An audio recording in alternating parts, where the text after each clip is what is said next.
pessoal da quinta etapa da EJA, da Educação de Jovens e Adultos. Graças a Deus aqui então reunidos para mais uma videoaula de História com o professor Ronaldo Moura. E na nossa videoaula então de História de hoje, nós vamos concluir o nosso assunto. Então peço a vocês que para irem então acompanhando a conclusão desse nosso assunto, abram o livro de vocês aí então na página 194, aonde então nós vamos abordar sobre esse tópico aí, da anistia à redemocratização. O que é que acontece, pessoal? Durante a ditadura militar, nós então tivemos 5 presidentes militares.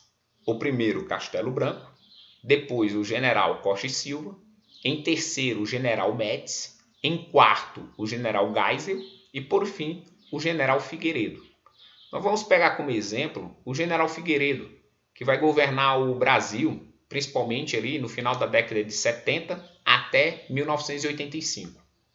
E aí, durante esse governo do general Figueiredo, que se beneficiou de uma emenda através do ato institucional, ele governou o Brasil por 6 anos.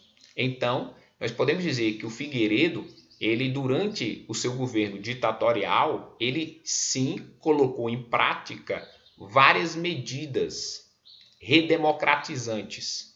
Nós podemos dizer que uma das principais é a famosa lei da anistia, como também, após a lei da anistia, nós podemos dizer que decretou o fim do bipartidarismo. Então, pouco a pouco, esse presidente Figueiredo, ele foi colocando em prática medidas redemocratizantes, tentando voltar como era antes de 64.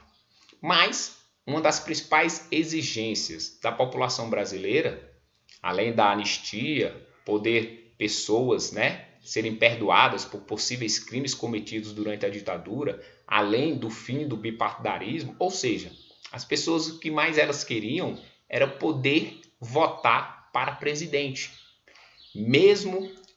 Essa era a principal exigência. E aí então vai se ter lá na Câmara dos Deputados uma emenda, uma proposta para que a eleição de 1985 para presidente fosse uma eleição direta, onde todos pudessem votar. E aí nós podemos dizer que o povo então saiu às ruas manifestando-se em apoio a essa emenda que estava lá dentro do Congresso, pedindo que a eleição de 85 para presidente fosse direta. Essas manifestações populares, como vocês podem ver nas imagens, elas ficaram conhecidas como manifestações pelas diretas já. Mas mesmo tendo essas manifestações populares, infelizmente, essa emenda que propunha as eleições de 85 para presidente ser diretas, ela não foi aprovada. A eleição em 1985 para presidente foi indireta. Então só pôde votar nos candidatos a presidente os deputados. Só que vejamos, pessoal, à época, quem era o candidato de oposição aos militares? Era o candidato a presidente Tancredo Neves, que tinha como vice José Sarney. Já apoiado pelos militares, pela primeira vez não era um general, e sim um civil, o Paulo Maluf, do estado de São Paulo. Tá certo? E mesmo essas eleições sendo indiretas, a maioria dos deputados do Congresso Nacional elegeram como novo presidente do Brasil em 1985 o candidato da oposição, Tancredo Neves, e o vice, José Sarney. Infelizmente, o Tancredo Neves, por problemas cardíacos, ficou por mais de um mês internado, infelizmente vindo a falecer, e aí a presidência, então, em 85, foi assumida por José Sarney. E o seu governo vai ser de dar continuidade a ações de redemocratização, e, consequentemente, uma de suas primeiras ações, já provando que iria de fato redemocratizar o Brasil, foi dizer que em 1990, nas eleições de 1990, elas seriam diretas. E permitiu que a Assembleia Nacional, que o Congresso Nacional, construísse uma nova Constituição para o Brasil. Uma Constituição que abolisse aquela da ditadura, aquela Constituição de 1967, e que uma nova, então, fosse feita. E foi o que aconteceu.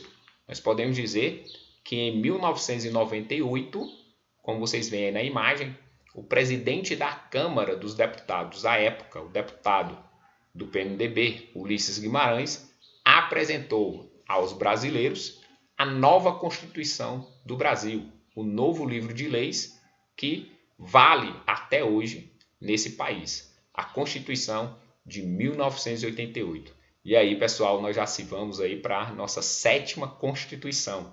Isso, nós tivemos uma Constituição, aquela do Império pós-independência em 1824, nós tivemos uma Constituição em 1891, que foi a nossa 2ª Constituição, mas a primeira da nossa República. Nós tivemos uma Constituição em 1934, ali durante o governo Vargas. Nós tivemos uma 4ª Constituição em 1937, durante a ditadura do Getúlio Vargas. E aí nós tivemos uma Constituição em 1946, pós-ditadura de Getúlio Vargas. Viemos ter uma 6ª Constituição, a de 1967, que foi a da ditadura. E por fim, a 7ª Constituição, que é essa que vocês estão vendo aí, a de 1988, e consequentemente fazendo nascer a nova república, ou seja, uma república pós praticamente 21 anos de ditadura. Tá certo, pessoal? Essa nova república ela é marcada pelas presidências de José Sarney, Fernando Collor de Mello, Itamar Franco, 8 anos de Fernando Henrique Cardoso, 8 anos de Luiz Inácio Lula da Silva, nós podemos dizer 6 anos de Dilma Rousseff, né? Cerca aí de 5 anos de Dilma Rousseff, nós podemos dizer 2 anos de Michel Temer e atualmente aí em torno aí de 2 anos e meio a 3 anos do presidente Bolsonaro. Então essa nova república é marcada por esses presidentes: Sarney, Collor, Itamar, Fernando Henrique Cardoso, Lula, Dilma, Michel Temer e Bolsonaro. Tá certo, pessoal? Então, nós vamos aqui concluindo a nossa videoaula. Fique com Deus. Tchau, tchau. Valeu, pessoal.